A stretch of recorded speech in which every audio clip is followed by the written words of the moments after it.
What is up, my fellow Jovians? I am Logan, the Totally Epic Gamer, and today we're going over how to do EOTS or Eye of the Storm by yourself solo. So, starting off, we just run right into the first circle. You'll see that they come from two directions, and it's the same every time. It's an alpha, it's a regular, it's a mauler, and then it's a Strix. Now, the Strix kind of just fly around. I usually target them first. They're not too big of a deal, but I like to just not have any disruptions, and I like to make sure that I get them killed and just out of the way. Whenever you fully clear one wave, the next wave will spawn. Now that's going to be some important information for later. You can kind of manage your waves well if you really want to. And you see I kind of mismanage here, not focusing on the left side before looking to the right. But if you wanted to just freeze one or leave one alive, it wouldn't spawn the next wave. You can just leave it. And after about 30-35 seconds, the bosses will spawn for each wave. So in this specific circle, the Broodmother spawns, and you can see I just kind of leave her. She's got a long way to walk, and she's fairly slow, so I don't need to worry about blasting her down too soon, and I kind of just prioritize doing something else first. They are unrelated to the waves, so if you leave them up, the next wave will still spawn. It has no correlation to how it will go. They're guaranteed to spawn after 30-35 seconds, and for this one specifically, it's going to be the Broodmother. But there is a little bit of a trick here, and sometimes you'll get it earlier when the Broodmother spawns, and sometimes you'll get it a little bit later, where a Mauler ends up staying alive. You can see the Mauler I just killed. Sometimes that one will get caught behind an invisible wall, and he won't push you, so just stay where he is. But that means you don't have to fight for the remainder of the time, because as I said, the next wave only spawns if you've killed everything, and it spawns right away. And you can see here, I zoom in, that it's kind of like did that little shimmy, and once you see it doing that shimmy, just leave it alone. You don't need to worry about it. If you want to kill it, go ahead. Based on my experience, it doesn't change rewards, it doesn't change anything. He's stuck there behind an invisible wall. That's why you kind of see me angling over him, and I'm only getting a slight light up of red. And those slight light ups, that's where I can hit him, but nowhere else. Even though I can see the rest of his body, there's just a wall there that won't let me hit him. And that's actually why he gets stuck in the first place. So that's kind of just a first little trick to going into this. Each circle, as you're about to see, lasts exactly 2 minutes if nobody enters your circle. So here you can see 2:08. Right at 4:08, this circle's done, as long as nobody enters the circle. If somebody enters the circle, the timer lasts a little bit longer. Now, with this circle, it's a little bit different than the other one. You're seeing that I'm shooting much farther away, but also there's one very close spot, close to the right, and you'll see that an alpha comes out of there normally. Nothing else, just an alpha. You can see I'm just pointing to it there now. That you have to kind of manage, because you don't want him jumping up on you. He can get in your face, and more than doing the damage, which is one portion, the more important part is that he can ruin your timer by making you take too long here. And you want to have as much time for Yagak as possible, especially when you're doing solo EOTS, because he can kind of be a pain. Now here you can see we have the two crawler spawns. Not too worried about them. Crawlers are generally fairly easy. The obliterating beam, which is their most annoying thing, generally will not hit you if they are not within line of sight of you. So you can see there, once they kind of peek over the crescent, then I start shooting them. There's no reason to beforehand. It's not too big of a deal. You can kind of just manage that wave as you see fit. Now you saw before that I actually cold snap a Mauler when there's only one available, and that's actually because I'm just managing my waves. I don't need to kill as many waves. I don't really care about it that much. He's doing a little thing. I do a quick dodge. There's no need for me to worry about my wave management. This is something good to learn, especially when you're in a team composition for EOTS, but it's something good to practice here. No need to kind of, bog yourself down with maybe a misstep and have to restart the whole EOTS. So that's the general basics of the first two waves. And as I said, over the next 20 seconds, it'll just dissipate, as it's only a 2-minute timer for each one. And now I'm going to try and get into kind of the focus here. The reason I'm doing this whole breakdown is that EOTS currently has no value. There's no reason to do it. It doesn't have extra legendaries. It doesn't have any extra things that it can provide you. I don't think it has, more or less loot than other expeditions in terms of a total quantity size. You can see at 4:08 that the timer's done there. And I just think that they're probably going to add something where doing EOTS is going to become important. It's going to be something that people want to do. So I think it's important to start practicing it now to make sure that you're ready, that when it changes, that you're not, kind of late to the punch. And as we've seen, the matchmaking lobbies, they don't care if you're good or bad. They just start kicking you if they think you don't know what you're doing. So just kind of a good way to start practicing now to get ready for the eventual future where hopefully EOTS is quite valuable, and knowing how to fight Yagak well becomes a valuable source of loot and just kind of moving forward in progress in the game. You can see here I kind of had 2 befores that kind of got stuck, so I was like, hey, I'll manage my wave here. This is good practice. Not a big deal for me. I've done EOTS quite a lot, so I know exactly what I'm going to be expecting. You can see it's been about 30-35 seconds. The behemoth spawns. The behemoth is by far the easiest one if you handle him from afar. If he charges you, pushes you out of the circle, he's going to ruin your time.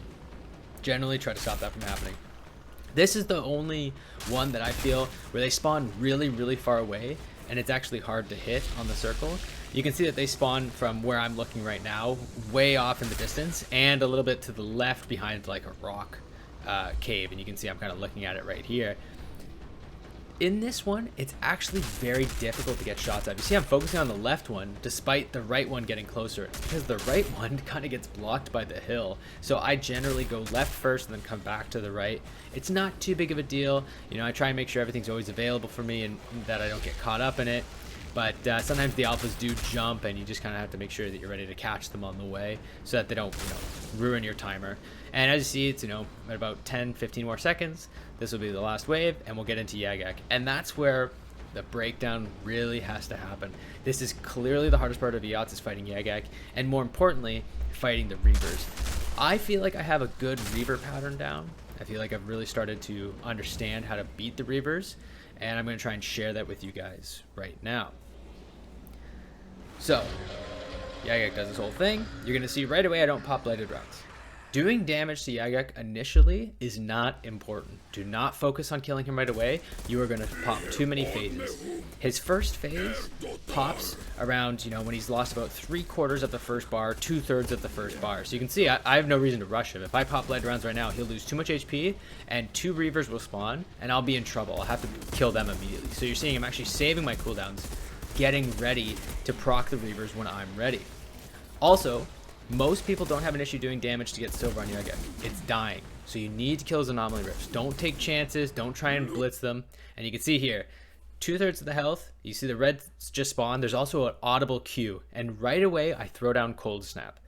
Now, this is because if you don't do it right away, they will get an immunity to slows, ash, frost. So I actually take the chance to do it right away, right as they spawn, where they don't have the time to do that. And I wanted to show you guys here. You see how he's jumping? I haven't started rolling yet. This is very important. It's the thing I see people make the biggest mistake on, is rolling too soon. You can see I kind of zoom in there. That means if I try to slow him now or stun him or freeze him, it won't work. He's immune. So I jump late, and I keep jumping late. And you see every time he moves, I just try and jump late. Here, I mistime it. I jump first before he started moving. That is the biggest mistake, but I don't panic. I don't try and jump right away.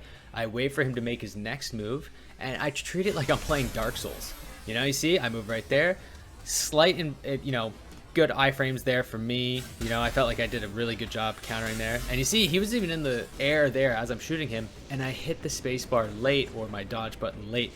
That's very important. Do not try and do it right as he moves. Wait for him to get a little bit closer. You'll be okay. It's a very timing-based minigame. And then I go back to it.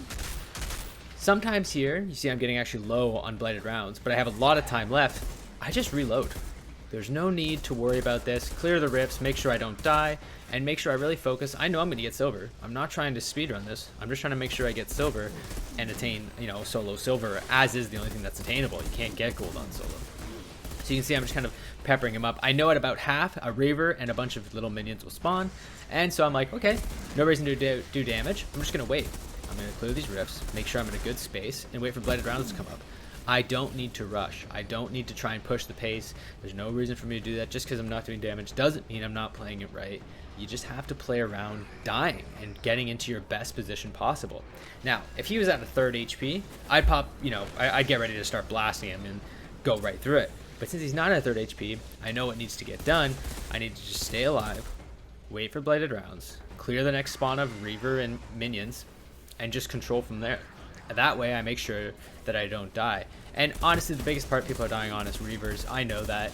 And that's kind of why I expressed that there's a very easy way to kill them, where you can freeze them right as they spawn or ash them, and you wait for that audible Q, and you see he's about half health here, just a little bit less than half, and he's about to spawn them right now. I hear the audible cue, I cold snap right away, and I just start blasting. There goes the Reaver. Not too much of an issue, and I just start clearing out from then. You see, I'm not trying to kill Yagak right now. Of course, he's overloading, so I can't, but I'm not too worried about him. And here I actually make the decision. I'm like, okay, I can probably kill him here. I can probably get this done. And then the Reaver pushes me, and you can see I've made a misstep. But because I know how the Reaver moves, I have no problem. I'm just treating him like he's a Dark Souls boss, moving at the exact right moment, making sure. And you can see I've made all the mistakes at the end here by not calculating how much damage I'm going to need to kill the boss. Had I done a better calculation or been more ready to do my burst, it would have been fine, and that's something to really keep in mind.